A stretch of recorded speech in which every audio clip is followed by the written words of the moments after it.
So I just got done watching Black Clover and it was not very good. I wouldn't say it's bad or anything, or at least not all of it was. It's sort of difficult to give an overall conclusion of the series because of how inconsistent it is. Seriously, Black Clover is one of the most bizarre anime adaptations and series I've seen, and I've seen quite a lot. The series first aired in October 2017 and was promoted as the next big shonen hit to succeed the likes of Naruto and Bleach. Now, it may not have succeeded Naruto, but it did take a lot of inspiration from it, or in better terms, blatantly plagiarized it. Literally everyone was calling Black Clover a ripoff of Naruto, as well as other series too. It was basically the bastard child of Naruto and Fairy Tail, which sounds horrible. But then again, anything associated with Fairy Tail sounds horrible.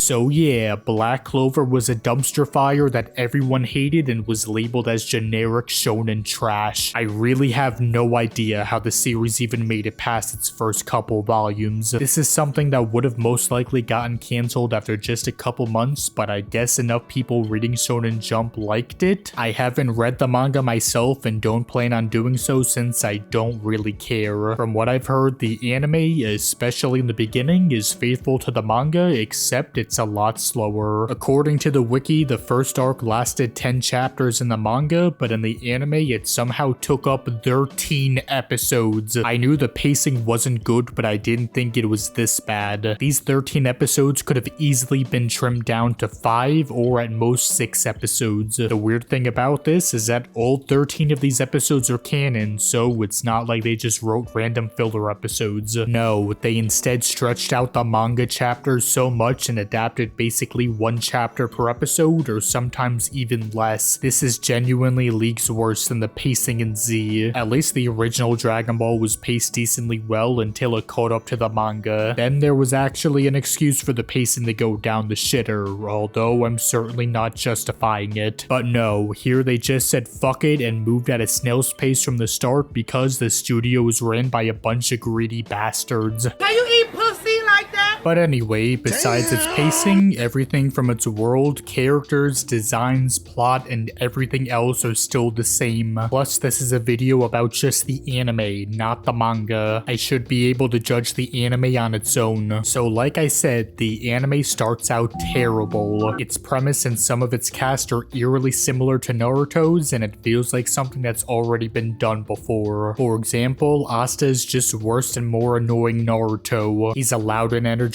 kid without any parents who also has no magical powers in a world where magic is used by everyone. It's like Naruto not being able to perform ninjutsu very well, even though everyone else around him can already do so without any issues. Then there's Yuno, who's just as shit and edgier Sasuke. He's Asta's rival, he's the dark-haired quote-unquote cool dude that all the girls have a crush on, and he's great at using magic. In Naruto, Sasuke was his rival, was the dark-haired cool dude that all the girls loved, and was also extremely talented at using ninjutsu. I think you get the point. Now, not all the characters in Black Clover are or were bad. There are some enjoyable and genuinely well-written ones in here. There's Yami, who's the captain of the Black Bulls, and he's easily one of my favorites. He's super strong, cool, funny, and he's also voiced by Christopher Sabat, which is always good. There's also Noelle, who's the daughter of a royal family in the kingdom, but despite her royal blood and status, she's actually really bad at using her magic. Because of this, she ends up making it into the squad of the Black Bulls, which is where all the losers go. For all of her life, she's been treated poorly by her family by being poor at controlling and using her magic. She's used to living as royalty, but now she moves in and joins the worst guild in the entire kingdom. She feels humiliated, which then turns into irritation and anger. Her life sucks, which is why she's usually angry and why she's always yelling at people. She also shows off her Soon side once she meets Asta. After a short while, she starts to fall for him, but can't show her true feelings because she's so stubborn. This is mainly due to her believing that royalty is everything in life and thinking that she's superior to everyone else. It's also because she thinks she'll get made fun of by her family and others for being in a relationship with a commoner. What I'm saying is, there's a reason why Noelle is a tsundere.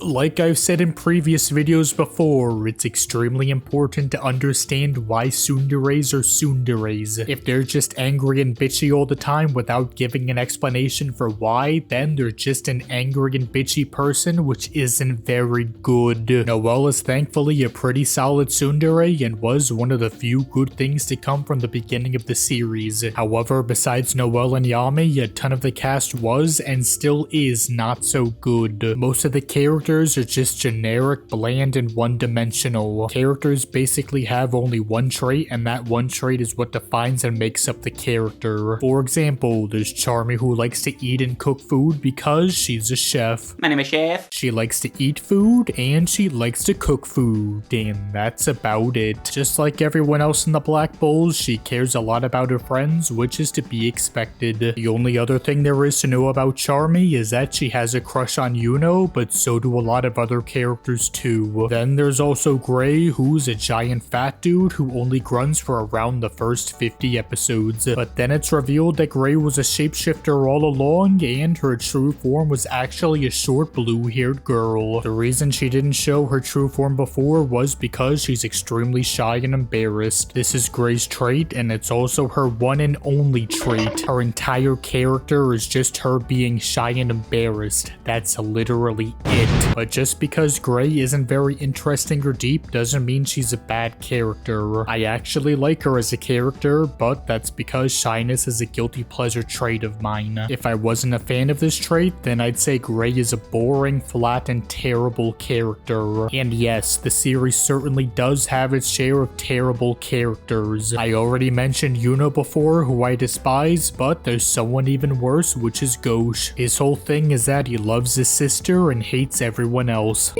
All he does and cares about is loving, looking, and thinking about his sister all day long, and it's really fucking obnoxious. Most of the other characters aren't as horrible as Gauche, and a lot of them are just generic and forgettable. The main problem with the series cast is that there's just way too many characters. There isn't enough time to develop all of them, or at least they don't get to develop until much later into the show's run. Let's look at Gray again real quick. She's a big fat quiet dude for 40 episodes, and then she's just a shy girl until one of the very last episodes. And for those who don't know, the series is 170 episodes, so she's like this for over 100 episodes. During one of the last episodes, her past finally gets revealed to us, and there we also find out that she has a crush on Gauche. This adds more to her character for sure, but again, this doesn't happen until so late into the series. A lot of the characters suffer from this too. A good amount of the cast is generic but tolerable, and eventually they get a tiny bit of development sometime during the show. However, it's just not enough, and it's mainly a too little too late situation. And I think that's actually a perfect way to describe the anime as a whole. Yes, the series does improve as it goes on, but does it ever really get good? I wouldn't say so, but here's a quick rundown of my thoughts for the series. The first 20 episodes or so sucked ass. Nearly everything about its plot and characters were generic, its pacing was unreasonably slow, and its art sucked too. 3 out of 10. But then after that, the show slowly but surely improved. I remembered it picking up around episode 35, and by the time I finished episode 50, I was actually surprised. The show still had huge problems, but some of the fights weren't half bad, and some of its characters were beginning to develop as well. By the end of episode 50, I raised my score from a 3 up to a 4 out of 10. After this, there's a couple arcs which were watchable, and one of those being the elf reincarnation arc. I was again surprised with how the series was improving, even though it still wasn't necessarily good. However, around episode 100, I raised my score yet again from a 4 to a 5 out of 10. By the end of this arc, I was sort of enjoying myself with the series. Some of the characters became more likable, the plot was sort of interesting, some of the fights were decent, and some of them looked pretty good too. Literally everything about the anime was improving, and one of those was most notably its art. As mentioned in the beginning, Black Clover looked like doo-doo orangutan turds. However, after a year or so, the anime started to improve, and some of the fights actually looked quite good. Not only that, but the quality even improved, and more shockingly, it was consistent too. Seriously, the last arc or last 10 episodes all look great. I'm amazed at how stunning some of the fights look in these episodes, especially considering how poor the art was when the series started. I don't know how Payrod managed to do it, but whatever it was, I hope they continue to do it for the movie and for whenever the anime returns. Also, yes, as all of you know, the anime is on hiatus and we'll be getting a movie sometime in the near future, which is great. Thank God Payrod put the anime on hold since they caught up with the manga. I guess they learned from Naruto and Bleach that no one likes filler, or at least they cared enough to do it for Black Clover and not Boruto because I don't know. Hamburger, cheeseburger, Big Mac, Whopper. But anyway, it's a good thing that the anime ended or was put on hiatus because otherwise it would just drastically lower in quality. Currently, Payrod is working on Bleach with its returning anime, and they're also releasing weekly episodes of Boruto too. If they were to work on 3 weekly shows at once, that would be pretty bad and all of them would end up suffering. So yes, I am very grateful that Payrod was able to avoid making horrible filler episodes of the series for over a year like they did with Naruto.